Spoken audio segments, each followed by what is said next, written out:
At sa punto pong ito, talakayin na natin ang update patungkol sa mga programa ng kasalukuyang administrasyon dito lamang sa Mr. President on the go. Una nga po dyan mga kababayan, binisita ni Pangulong Ferdinand R. Marcos Jr. ang mga natapos na residential buildings sa Palayan City Township, bahagi ng pambansang pabahay para sa Pilipino o 4PH program.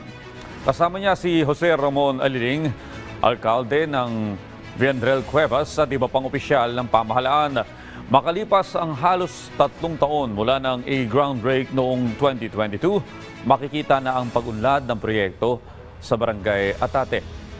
Ilang mga gusali ay tapos na habang ang iba naman ay malapit na ring makumpleto. May mga pamilya na rin ang nakatira sa ilang unit ng condominium type na pabahay. Sinilip ng Pangulong Marcos Jr. ang mga units at mga pasilidad tulad ng park at clubhouse.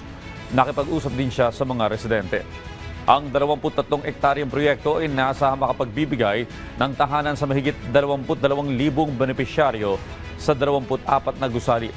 Bukas pa rin ang proyekto sa mga kwalipikadong aplikante mula sa Palayan City at iba pang lugar. Ayon sa DSUD, layo nitong magbigay hindi lang ng bahay kundi ng maayos na sustainable na komunidad. At yan po muna ang ating update ngayong umaga. Abangan ang susunod nating tatalakayin patungkol sa mga aktibidad at programa ng kasalukuyang administrasyon dito lamang sa Mr. President on the Go.